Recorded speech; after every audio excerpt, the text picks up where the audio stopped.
Assalamualaikum warahmatullahi wabarakatuh. Pada pertemuan kali ini, Bu Alfi akan membahas mengenai materi bentuk akar. Yang akan kita bahas pada materi ini, yang pertama adalah pengertian bentuk akar, kemudian sifat-sifat bentuk akar, operasi hitung bentuk akar yang meliputi penjumlahan, pengurangan, perkalian, pembagian, dan menyederhanakan bentuk akar. Next, yang pertama kita akan bahas dulu pengertian dari bentuk akar. Bentuk akar adalah operasi matematika yang merupakan kebalikan dari operasi perpangkatan, di mana hasilnya adalah bilangan irasional yang diperoleh dari penarikan akar suatu bilangan rasional. Jadi bentuk akar dilambangkan dengan seperti ini ya, ini bilangan pokoknya, kemudian ini indeks akarnya. Indeks akar ini merupakan bilangan yang lebih dari 2 ya, biasanya akar pangkat 2, akar pangkat 3, dan seterusnya. Oke, lanjut. Nah, bilangan bentuk akar merupakan bentuk lain dari bilangan berpangkat pecahan. Jadi misalkan ada bentuk akar A pangkat M dengan indeks akar N, bisa kita ubah menjadi bilangan berpangkat, yaitu bilangan pokok A dengan pangkatnya M per N ya. Misalkan saja ini ada akar 3 dengan indeks akar 2 ya, maka kita bisa tulis dalam bentuk bilangan berpangkat 3 pangkat 1, ini kan pangkatnya 1 per 2, begitu ya. Lanjut. Nah, kira-kira apa ya manfaat bilangan bentuk akar dalam kehidupan sehari-hari? Coba kalian cari tahu dan jangan lupa untuk mencatatnya di buku kalian ya. Bu Alfi akan lanjutkan penjelasannya.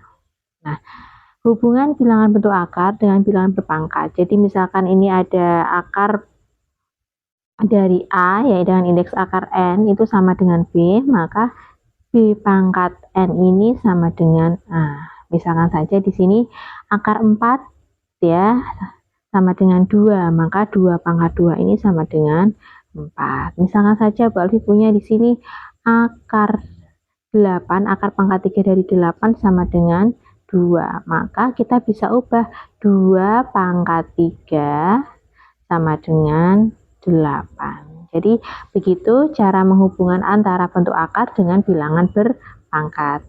Lanjut. Nah, sekarang ini ada beberapa contoh juga. Jadi 2 pangkat 2 sama dengan 4, maka akar 4 dengan indeks akar 2 sama dengan 2. Ya, di sini 5 pangkat 2 sama dengan 25, maka akar 25 adalah 5. Dan begitu seterusnya. Nah, sekarang kita bahas dulu sifat operasi aljabar bentuk akar. Yang pertama, penjumlahan dan pengurangan.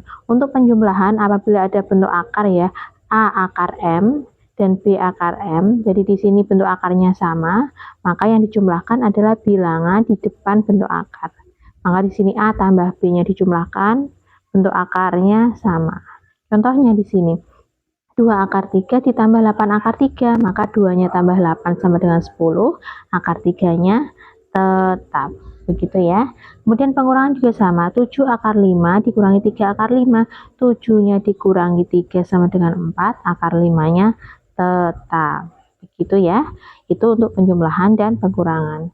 Next, sekarang untuk perkalian, apabila ada bentuk akar A akar M dikali B akar N, maka A-nya dikali B ya, bilangan di depan bentuk akarnya dikalikan, kemudian yang bentuk akar dikalikan sendiri. Jadi kalau ada A akar M kali B akar N, maka A-nya kali B akar M kali N-nya.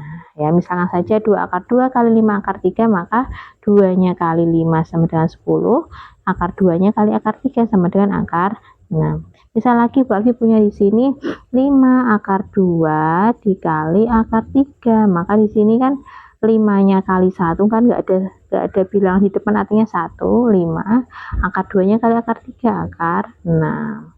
Begitu ya untuk perkalian. Next, sekarang untuk pembagian. Nah, pembagian bentuk akar juga sama. Kalau ada A akar M dibagi B akar N, maka A-nya dibagi B, kemudian akar M per N. M-nya dibagi N. Misalkan saja 10 akar 24 dibagi 2 akar 3, maka 10-nya bagi 2 sama dengan 5. Akar 24 dibagi 3 sama dengan 8.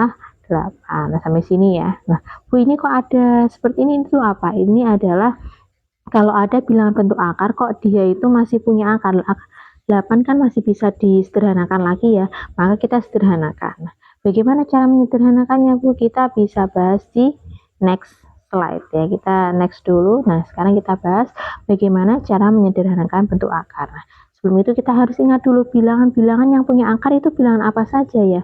Ada 4, ada 9, ada 16, 25, 36, dan seterusnya. Jadi nanti kita akan membagi dengan bilangan-bilangan yang punya akar. Contoh yang pertama, akar 72. 72 itu kan bisa dibagi 36 ya, maka kita gunakan 36. 36 kali 2 adalah 72, maka di sini akar 36 kali akar 2. Akar 36 adalah 6, akar 2-nya tetap, dia tidak punya akar. Maka akar 72 bisa kita ubah sederhanakan menjadi 6 akar 2. Yang kedua sekarang 48. 48 itu bisa dibagi berapa ya? Oh, 16. Berarti 48 itu 16 kali 3. Akar 16 adalah 4, akar 3-nya tetap, jadi 4 akar 3. Sekarang akar 80 itu 16 kali 5 ya. Akar 16-nya adalah 4, akar 5-nya tetap, jadilah 4 akar 5. Kalau akar 20 itu berapa kali berapa ya? Oh, ternyata bisa 4 kali 5. Akar 4-nya adalah 2, akar 5-nya tetap, jadilah 2 akar 5. Nah, coba kalau Bu Alwi punya di sini akar dari berapa ya?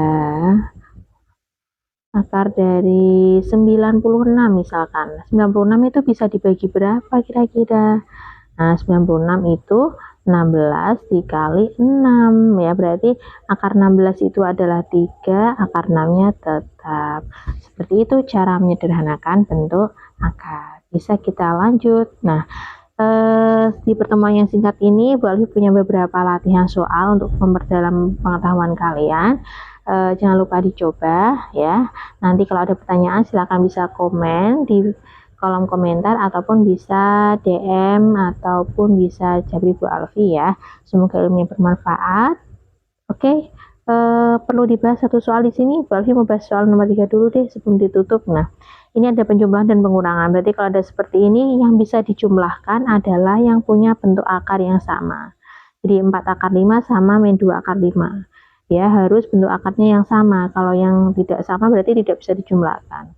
Berarti di sini yang dijumlahkan adalah 4 dikurangi 2 berarti 2 akar 5. Karena 3 akar 2 tidak punya pasangan, ya sudah ditulis 3 akar 2. Seperti itu ya untuk penjumlahan dan pengurangan. Selamat mencoba. Oke, jangan lupa di subscribe, like, dan komen ya. Terima kasih. Wassalamualaikum warahmatullahi wabarakatuh.